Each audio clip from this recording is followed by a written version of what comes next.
कैसे हैं आप सभी अच्छे होंगे और अपने टारगेट यूपीएसआई या कांस्टेबल या दिल्ली पुलिस जो भी आपके टारगेट हैं, जो भी आपके गोल हैं, उन पर काम कर रहे होंगे। नहीं कर रहे होंगे तो बहुत सारे बच्चों ने काम करना शुरू कर दिया है और अपना एक गोल बना लिया है और उस पर काम कर रहे हैं। अगर आप काम नहीं कर रहे हैं तो आपको काम करना चाहिए। और अगर एक अच्छे स्टूडेंट हैं और कम समय में सिलेक्शन चाहते हैं, अगर आप अपनी लाइफ के 60 साल अगर बनाने वाले हो तो सिर्फ 6 महीने आपको मेहनत करनी होगी। और वनडे एग्जाम के लिए 6 महीने से 1 साल मेहनत अगर कर भी लिए अच्छे से तो कोई ना कोई वैकेंसी 1 साल में आ ही जाती है और वहां पर आपको सिलेक्शन होना आपका तय है। उसके लिए कुछ रूल्स होते हैं, कुछ त्याग होता है और लाइफ में कुछ बेहतर करने के लिए कुछ त्यागना होता है, तो त्यागना भी पड़ेगा और रूल बनाने पड़ेंगे, अपने उसूलों के साथ में चलना होगा। तो उसके लिए मैं आज बताने वाला, अगर वन टाइम में फर्स्ट अटेम्प्ट में आप सिलेक्शन चाहते हो तो उसके लिए मैं आपको एक चीज बताऊंगा। 10 रूल हैं जिंदगी के और एक अच्छे स्टूडेंट के लिए 10 रूल हैं और उनको फॉलो करना। अगर आप फॉलो करते हैं आपकी लाइफ बहुत बेहतर हो जाएगी, पिछले से जानकारी इंप्रूव होगी और बहुत सारी चीजें सुधर जाएंगी। तो सबसे पहले एक गोल होना चाहिए लाइफ में, एक गोल होना चाहिए, चाहे कोई भी गोल सही है आपकी लाइफ का, वो उसके साथ में रेगुलरिटी होनी चाहिए उस गोल पर काम करने की। आपकी इच्छा शक्ति इतनी होनी चाहिए कि उसमें डेली खाना खाने से पहले या खाना खाने के बाद में खाना एक बार भूल सकते हो, लेकिन अपना जो गोल है, जो रेगुलरिटी के साथ में उस पर काम करना बहुत जरूरी होगा आपके लिए। तो दूसरा, पहला रूल आपका है गोल, एक गोल होना चाहिए आपके लिए। दूसरा रूल है आपकी रेगुलरिटी होनी चाहिए, उस गोल के प्रति सजग रहना चाहिए, कंसिस्टेंसी के साथ में उस पर वर्क करना है, बहुत अच्छे से काम करना है। उसके साथ में आप डेली के टारगेट बनाइए। लाइफ में अगर टारगेट होंगे तभी आप अच्छा काम कर पाएंगे और मन भी लगेगा काम करने में। क्योंकि जिनकी लाइफ में टारगेट नहीं होते, जो भी टारगेट नहीं बनाते, डेली का टारगेट नहीं बनाते या मंथली टारगेट नहीं होते, कोई टारगेट नहीं है उसकी लाइफ में या फिर टारगेट बना सोचा ही नहीं है, तो उनके लिए वो चीज़ बहुत कठिन भी होगी और वो बहुत ही उस पर जो सिलेक्शन होना या फिर उस पर विजय पाना बहुत मुश्किल होगा 100%। तो चौथा रूल आपका है। तीसरा है कंसिस्टेंसी के साथ में काम करना। चौथा है आपको डेली के टारगेट और मंथली टारगेट और वीकली टारगेट अपने बनाएं और उस पर काम करें, उस टारगेट पर काम करें। भले ही उसका 80% भी आप अचीव कर पाए, लेकिन कर पाए। नेक्स्ट, अगर पांचवा आपका रूल है कोचिंग से, जो आपका कोचिंग संस्थान है उस पे पढ़ें। किसी भी कोचिंग संस्थान से, ऑनलाइन या ऑफलाइन कहीं भी पढ़ते हैं पढ़ें। उसके साथ में सेल्फ स्टडी उससे दोगुनी करें। सेल्फ स्टडी बहुत मस्ट है, बहुत अच्छा फायदा करेगी और कम समय में अच्छा आप स्कोर कर पाएंगे। चौथा, जो पांचवा रूल था, कोचिंग संस्थान से आपको पढ़ना है और वहां से उससे ज्यादा सेल्फ स्टडी करनी है।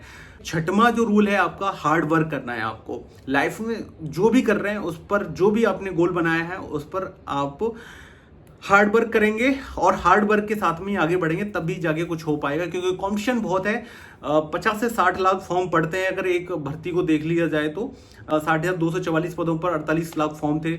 आपने देखा उसमें 60,000 ही बच्चों ने पार्टिसिपेट कर पाया, यानी कि फाइनली में सिलेक्शन ले पाया और जो ट्रेनिंग कर रहे हैं फिलहाल में। तो अगला जो टारगेट है हमारा है, जो टारगेट आपने बनाया है उसके खुद के नोट बनाने हैं, खुद के अपने हाथ से स्वलिखित भाई नोट बनाएंगे तभी आप अच्छा कर पाएंगे। क्योंकि जब आप खुद से लिखेंगे चीजों को तो वो आप अच्छा परफॉर्मेंस कर पाएंगे वहां पे। आठवां जो रूल है, आठवां रूल रिवीजन। अगर आप रिवीजन भी नहीं करते तब भी सिलेक्शन की पॉसिबिलिटी बहुत कम हो जाएगी और आप जो ध्येय बना रखे हैं, जो आपका ड्रीम है, वो ड्रीम पर खरे नहीं उतरेंगे। कम समय में आपको अच्छा सिलेक्शन और अच्छी जॉब, जो आपके ड्रीम है, उसको अचीव करना है तो आपको कुछ त्यागना पड़ेगा और कुछ उसूलों के साथ में चलना पड़ेगा। तो रिवीजन, जैसे हम भूल जाते हैं, एक हफ्ते में कम से कम रिवीजन होना चाहिए और 2 से 3 दिन बाद जरूर वो चीजें अपने रिवीजन उन चीजों का कर लेना चाहिए। चाहे कोई भी मैथ्स हो, रीजनिंग हो और जीके जीएस, कोई भी सब्जेक्ट हो, उस पर काम करना चाहिए आपको। रिवीजन के बाद में आता है कॉन्सेप्ट क्लियर करना है। हर एक चीज जो भी पढ़ना है उसका कॉन्सेप्ट क्लियर करना है। कॉन्सेप्ट अगर आपका क्लियर हो जाएगा तो समझ लो कि बहुत आसान हो जाएगा, यानी कि उस जो गोल है आप उससे परिचित हो गए, आप उससे रूबरू हो गए हैं। तो उसके बाद में जो आपका 10वां आता है सेल्फ कॉन्फिडेंस। अपने आप, जो भी आप पढ़ रहे हैं, जो भी कर रहे हैं, अपने आप पर कॉन्फिडेंस रखें। क्योंकि आप कॉन्फिडेंस रखेंगे तभी आप कुछ कर पाएंगे। व्यक्ति में कॉन्फिडेंस है तभी वो आगे कुछ कर पाएगा, अन्यथा बहुत सारी चीजें ऐसी होती हैं जिनमें कॉन्फिडेंस की वजह से पढ़ाई अच्छी की है, सारी चीजें ठीक हैं, लेकिन लो कॉन्फिडेंस है, उसे लगता है कि वो बहुत बेहतर कर रहा है, यानी कि वो बगल वाला या आमने सामने आसपास के दोस्त इसके लगते हैं कि वो बहुत बेहतर कर रहे हैं, लेकिन ऐसा नहीं होता है।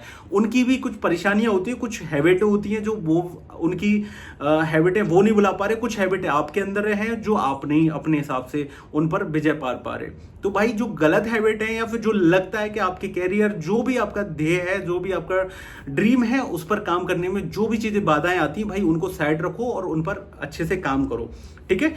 और मैं आशा करता हूं कि इस 10 जो आपने जो मेरे रूल हैं उन रूलों पर काम करेंगे तो 100% सिलेक्शन होगा और 6 महीने में आप बहुत बेहतर कर पाएंगे। तो एक बार फिर दोहरा देता हूं कि वो क्या क्या है। तो सबसे पहले एक गोल बनाना है और गोल एक ही होना चाहिए, नहीं तो 4 गोल लेके साथ चलोगे तो भाई स्पीड नहीं बन पाएगी और आपकी लाइफ में जो आप चाह रहे हैं वो उसे कठिनाई से साथ गुजरना पड़ेगा और फिर अच्छा परफॉर्मेंस नहीं कर पाएंगे। तो सबसे पहले एक गोल बनाना है, रेगुलरिटी के साथ में काम करना है, कंसिस्टेंसी के साथ में काम करना है, रेगुलरिटी बिल्कुल बनाए रखना है। चौथा, टारगेट बनाना है, डेली के टारगेट होने चाहिए, वीकली टारगेट होने चाहिए और मंथली टारगेट होने चाहिए। हार्ड वर्क करना है। अगला है हार्ड वर्क करना है, कोचिंग संस्थान से ज्यादा आपको सेल्फ स्टडी फोकस करना है, अपनी किताबों से प्यार करना है, किताबों से पढ़ना है, खुद के हैंड रिटन नोट बनाने हैं, खुद के नोट्स होंगे, उनसे अच्छी क्लियरिटी आएगी आपके काम में। रिवीजन साथ के साथ करना है, ज्यादा से ज्यादा रिवीजन करना है, टाइम टू टाइम, उनका भी एक अलग शेड्यूल बनाओ और उस पर काम करो। नेक्स्ट जो अगला है, कॉन्सेप्ट क्लियर करना है, सारे जो भी सब्जेक्ट हैं उनके कॉन्सेप्ट क्लियर होने चाहिए आपको, ठीक है।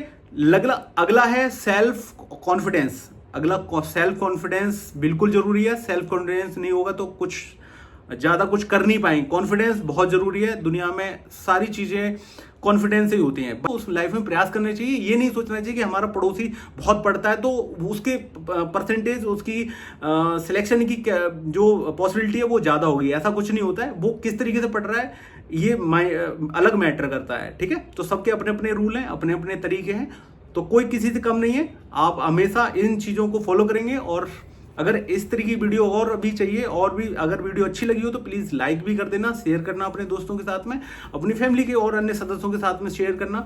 थैंक यू, जय हिंद। और मैं आपके साथ में ऐसी वीडियो लाता रहूं, मोटिवेट हमेशा करता रहता हूं और आगे भी करता रहूंगा। थैंक यू, जय हिंद।